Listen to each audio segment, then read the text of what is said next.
In this video, I'd first like to review solving basic absolute value equations and then talk about solving some more difficult ones.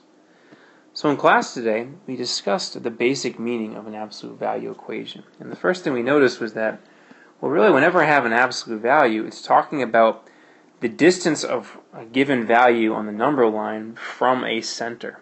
So inside the absolute value, here we have the absolute value of x minus 7.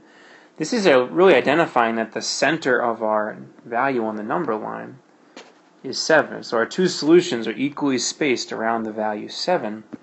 And the distance on the number line that they're spaced from 7 is whatever the absolute value is equal to, which is 4. So in other words, it represents a distance of 4 away from the center 7 on a number line. So really last class we've been able to very basically write out a quick number line and say, well, if this is 7, if I go 4 in the positive direction, that puts us at 11, and if I go 4 in the negative direction, that put us at 3. So our two solutions are quite simply x equals 3 and 11. And we can check this pretty easily by plugging them in to our equation. I can notice really quickly with the first one, if I do the absolute value of, first instead of x, I'm going to put 3 minus 7. I'm asking, well, does that equal 4? Well, remember, absolute value is really asking, well, how far from 0 is this on a number line? So is negative 4 equal to 4? In other words, is negative 4 4 units away from 0 on a number line? Well, yeah, it is. We see that 4 equals 4, and that is true. Or in other words, a lot of times people think of an absolute value as saying, well, you just always take the positive. But remember, it's really just recognizing that distance is never negative. And we're recognizing that negative 4 is 4 units from 0, just like positive 4 is 4 units from 0. And if I wanted, I could do the same thing for the 11. I can notice that absolute value of 11 minus 7. I'm testing to see if that's equal to 4. Well, quite simply, I can say, well, the absolute value of 4 is equal to 4, since 4 is also 4 units away from 0 on a number line. So that also is a correct solution. Or again, if you want to think about absolute value as saying, well, the distance of 4 can't be negative, so it must be equal to positive 4, and that's also true. Last class, though, we also explored a little bit more about how this means we can actually write two different equations. And this is the idea we're going to take a little bit further today. In other words, I can write the two equations. Some distance, represented by the equation x minus 7, could be in the positive direction on the number line, so we write a positive 4, or some center, x minus 7, could be the negative distance, or in other words, a negative 4 on the number line. And we actually saw that if I solve both these equations separately, if I add 7 to both sides, we actually get that first solution, x equals 11. And over here, if I add 7 to both sides, we actually see that I get that second solution, x equals 3. So in this video, what we want to do is essentially take this basic definition where I can take whatever center is represented by inside the absolute value, write two different equations, one equal to the positive value 4, one equal to the negative value 4. This represents the positive and negative distance on the number line, right? Just like here, I saw the positive distance, right? This was plus 4, and then I also saw the negative distance of negative 4. I can write an equation and then solve these equations, and even as these absolute value equations get more and more difficult, as long as I can write these two equations, we should be able to solve these. And that's what I want to look at now. So before we dive in, here's a few basic solving steps. What we're going to notice is that as we get into more and more difficult equations, the first thing we're going to have to do is isolate that absolute value. In other words, there's going to be stuff happening outside of the absolute value that we're going to have to undo before we can write our two equations. Now, once that happens, though, we're going to be able to write the two equations. Again, some center in both the positive and the negative direction as two different equations, and then we can just solve both of these. So let's see this in action. In our first example, we're given this equation, absolute value of 2x plus 4 equals 10.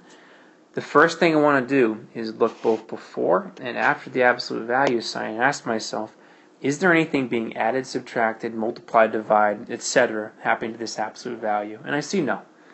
The absolute value is the only thing on the left side of our equal sign, so it is by itself. Now this means I am all set to right away write our two equations. So I'm going to write a line right down the middle. And you notice that the center is kind of hard to identify because there's this extra 2 in there. And in fact, because there's this extra 2 in there, not only is the center hard to identify, even the distance we're going to notice is no longer going to be 10 from some center value. But the good news is this. I can still just write two different equations. So there's some center, and we can represent that by whatever's inside of the absolute value. And it is both a positive distance of 10 away, so I can write one equation, 2x plus 4 equals 10. And then the other solution is going to be a negative distance from the center on the number line. So I can write a negative 10. So even though, again, the numbers are getting a little bit more hard, we're still representing that there's some center, 2x plus 4, there's some distance. Now, again, we're going to notice that these values are going to change as we solve, but we can still set up these two basic equations. It's still the same basic principle. And now I can find the two solutions by solving these equations. Now, before we do that, though, something I want to point out. Notice when I wrote these equations, I did not change in either equation what was inside the absolute value. I still have 2x plus 4 in both my equations. The only thing I changed is that the distance 10 is positive in one, representing to the right on the number line, and negative in the other, representing to the left on the number line. So now that we have these two equations, that's the hard part done. Now I can solve both by first subtracting 4 from both sides. And this is going to give me the new equation 2x is equal to 6. Notice how, again, I'm just trying to get x by itself, basic solving here. And now I can just divide by 2. And I get my first solution, x equals 3. So now to get our second solution, I'm going to do the same thing, just to the right-hand side equation. I'm still going to subtract 4. So the solving process really isn't changing here. But notice I'm going to get a different equation. I'm going to have 2x equals negative 14 when I do negative 10 minus 14. And now when I solve for x by dividing by 2, notice I get a different second solution. Or in other words, I'm going to get x equal to a negative 7.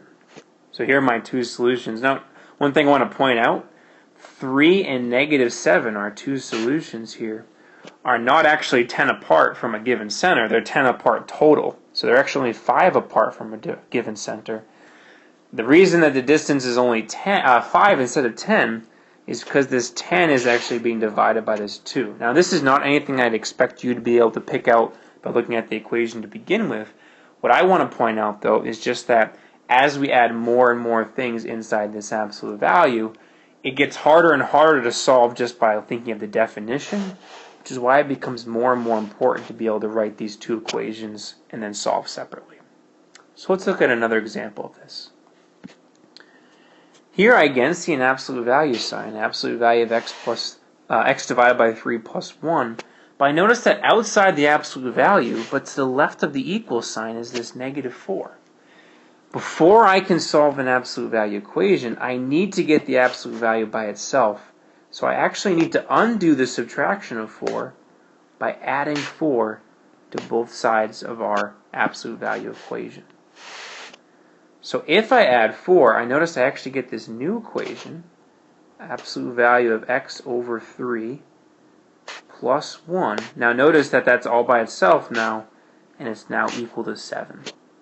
Once I have the absolute value all by itself, so again, it's the only thing on the left-hand side of the equation now I can apply the definition and write our two different equations. Or in other words, now I can write there's some center, I don't know what it is, but I can write what's inside the absolute value sign, and the solution is going to be either in the positive direction, so I'm going to write a positive 7 on a number line, or it's going to be in a negative direction on the number line. So I'm going to set the exact same equation equal to a negative 7. Again, I want to emphasize here, I did not change what was inside. Notice how I still have x over 3 plus 1 in both equations.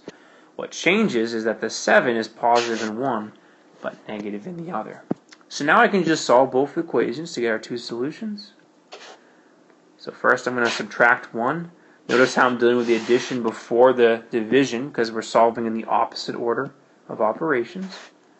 So this is going to give me x over 3 equals 6. And then to deal with the division, I notice that I have to do the inverse of division, which is multiplication. So I'm actually going to multiply both sides here by 3. So multiply by 3 on the right, multiply by 3, or in other words 3 over 1 on the left, because multiplication and division are inverses. Those are going to cancel. And my first solution we found now is just x equal to 18. So here's our first solution. Now our second solution, I'm going to do the same thing.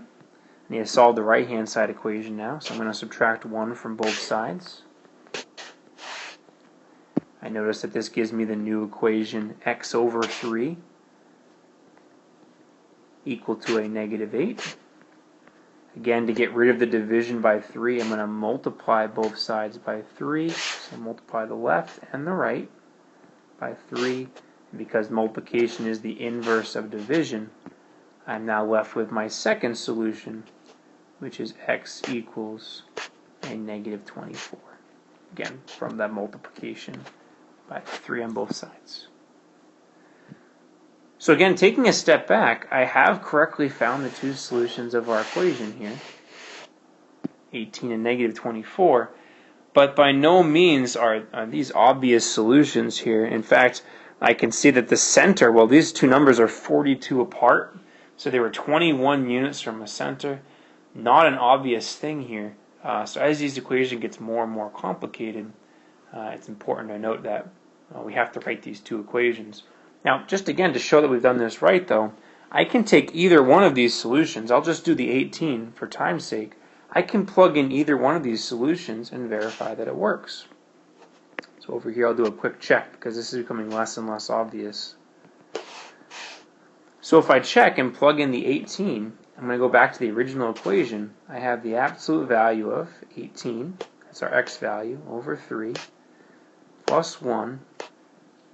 Outside the absolute value, we had a minus 4, and that was equal to 7. So I'm going to just make sure that this actually works. Let me draw a quick line here, separate our checking from our actual solving. So if we simplify, I notice that inside the absolute value, I'm actually going to get 18 divided by 3 is 6. So what I actually have here is the absolute value of 6 plus 1 minus 4 equals 7. Equals 3.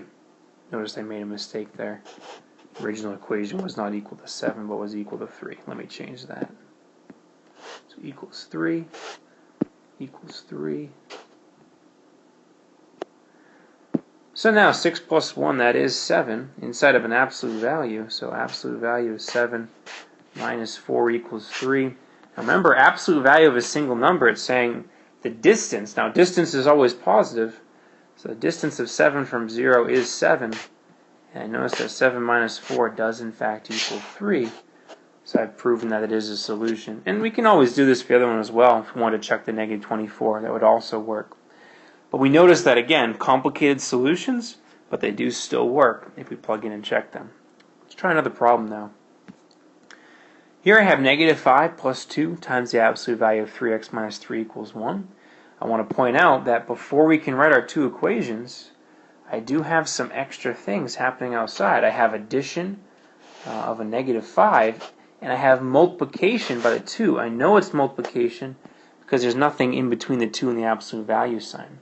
Now, I have to get the absolute value by itself first, so I'm going to try to get this 3x minus 3 here alone. That's going to be the first thing I try to do. in order to do this, remember, we're really solving for the absolute value. I have to do this in the inverse order or opposite order of operations. So before I deal with the multiplication, the first thing I have to undo is the addition by the negative 5 by adding 5 to both sides. So if I add 5 to both sides, our first new equation is just 2 times the absolute value of 3x minus 3 equals 6. Now I can get the absolute value by itself by undoing the multiplication by 2 with division by 2. And again, remember, multiplication and division are inverse operations, so those 2's are going to divide out to 1. And I'm just going to be left with the absolute value of 3x minus 3 is equal to 3. Now I notice, if I look closely, that the absolute value is in fact by itself on the left-hand side of the equal sign. So now I can write our two different equations.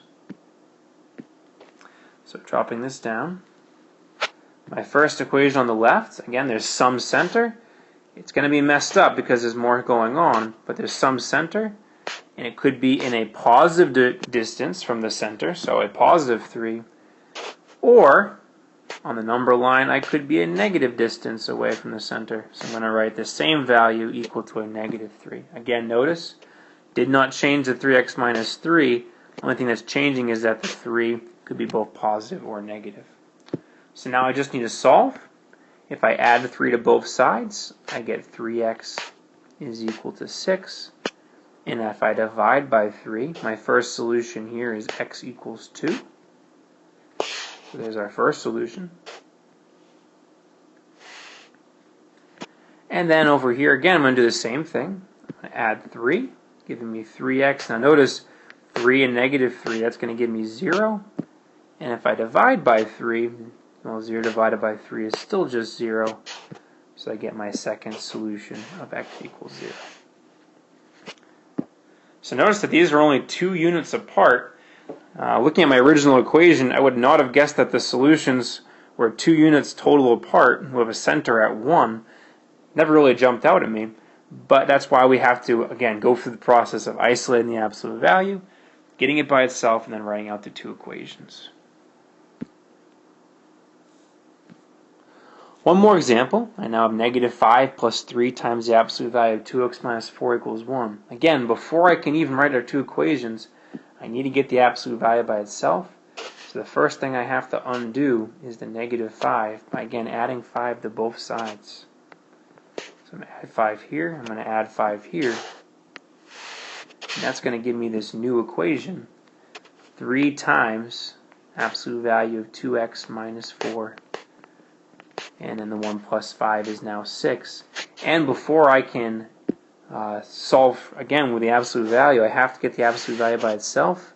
So I have to get rid of that multiplication of 3 by dividing both sides by 3. And since multiplication and division are inverses, this will leave me then with just the absolute value of 2x minus 4 equals 6 divided by 3, or in other words, just equal to 2. Now that the absolute value is by itself, I can write out the 2 equations. I can draw a line down the middle. My first equation, there's some center. It could be a positive distance away, the solution from the center. So it could be a positive 2, or there's some center and the solution could be a negative distance away. So it could equal a negative 2. So now I can solve this equation. If I add 4, I get 2x equals 6. And if I divide both sides by 2, I get x equals 3 as our first solution. Then the second equation, I'm again going to add 4. But because of the negative 2 this time, I'm going to get the different equation, 2x equals a positive 2. And if I divide by 2, I'm going to get a different answer this time, which is x equals 1 for our second solution.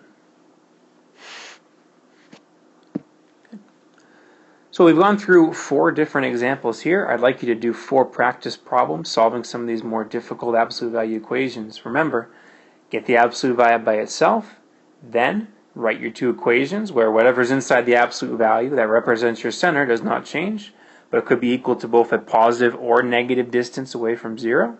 So equal to a positive and negative value, and then solve both equations. So try those 4 on your own, and we'll check in next class.